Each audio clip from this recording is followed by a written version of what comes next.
gõ từ yếu tờ lò mà yếu tố mua lúc xua hùng cô cá gì hành rồi thế lý chỉ nhỏ thì cho ít thùng thành con rùa thế thùng tu nổ na giờ lên cú yếu thọ chờ trả ya có ba cho bé thùng thành con rùa Midbook American 2012 cá rùa va theo hùng càng có cá chín đó là bé sẽ được sản rùa thế mua tê tài tò na chị ta lên ở sư cú yếu thọ chờ bé thùng thành máy nu sành thọ do tụ phụ lu phụ gia cầu các cá gì kia do tụ escort là do cho bé tụ tu đầu na tu giống trong ở xe cầu o một lúc bé hùa hai sành thọ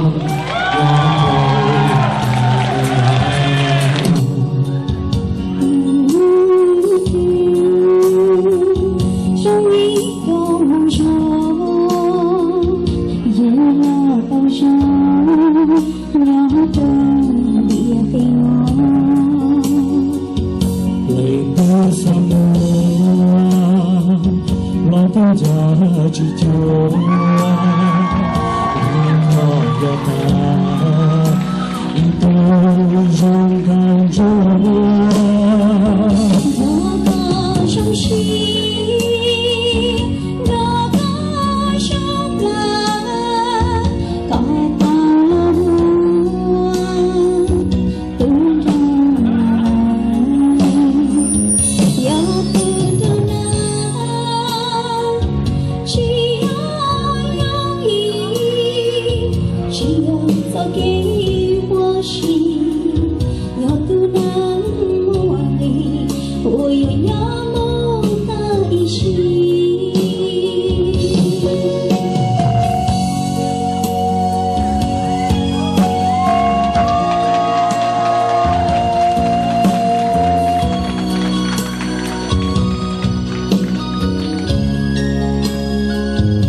Chị sinh cha của sáu cho đồ của lúc church thế của tụ văn chữ rồi do bị nó khó tàu của mua sen tụ đơn na bị dùng món này nó cứ cây sổ sản thiết sổ của chơi dân thế của chơi mua giò thế của tụ văn chữ do tụ mua lúc giò đó của chồng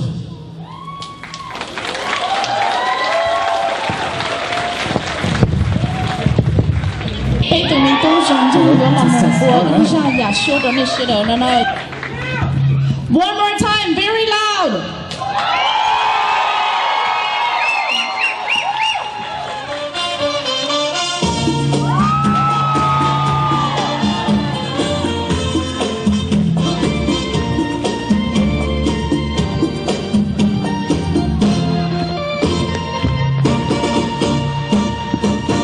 Hello, I love you.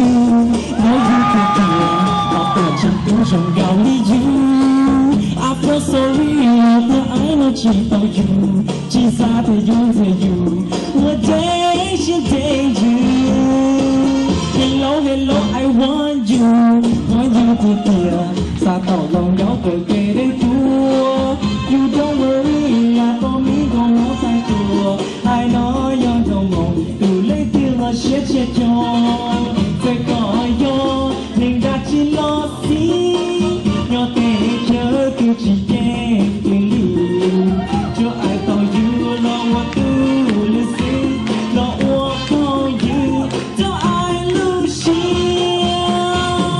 hello I love you baby you got to make what cho ai xí I'm broken heart yo thì you mất tu lời tiền anh sẽ nhớ tôi tuyệt giờ chỉ tạo dù nó tôi luôn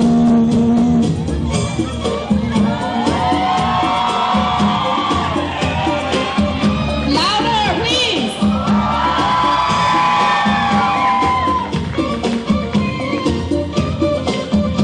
Hãy cho chúng tôi chú nhớ sẽ đến nát ta rồi nó sẽ đến đâu.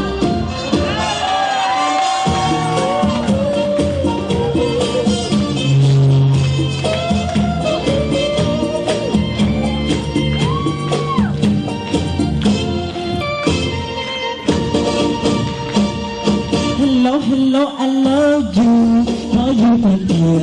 You don't think she can only you. I feel sorry, you're the energy for you. She's out of your view. What day she gave you. Hello, I want you. Know you can hear. Sao tỏ lòng có tổ chơi đấy tua. You don't worry, I told me no more phải tua. I know you're the one. Sẽ chia cho tôi có yo mình đã chỉ lo xí nhau để chơi đi chỉ để cho ai đâu you lo what do you see lo what call you cho ai lưu xí hello I love you know you can feel you can make what I see I'm broken heart you're the name of tu là kia anh sẽ nhớ tôi tuyệt giờ chỉ cần yêu nó từ lưu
văn chữ phòng công hông trâu gỡ nên cho nhau phụ tạc cá nên cho nhau the front would you raise your hands towards them bây giờ cha bây giờ thầy sĩ tôi trong gỡ would you please do that with me and bây giờ phòng công hông trâu gỡ you know bây giờ mong we're very good at blessing people and cho bây giờ đêm nhớ dễ nó nên cha nên thầy tôi đâu phải nó and would we just bless them with an opportunity to rise and to overcome any hardship that may come through their way. And we charge them to be successful from this day moving forward. Bây giờ được cộng xia, bây tìm mua, bây trả bây sát tài xịt tôi đồng gỡ, bây thọ bằng chữ, tụi mua cho lù có mong trong lý chào là dân mình thọ trong gỡ, dân mình hạt trong gỡ. Bây giờ đến chia to bây thọ bằng chữ này.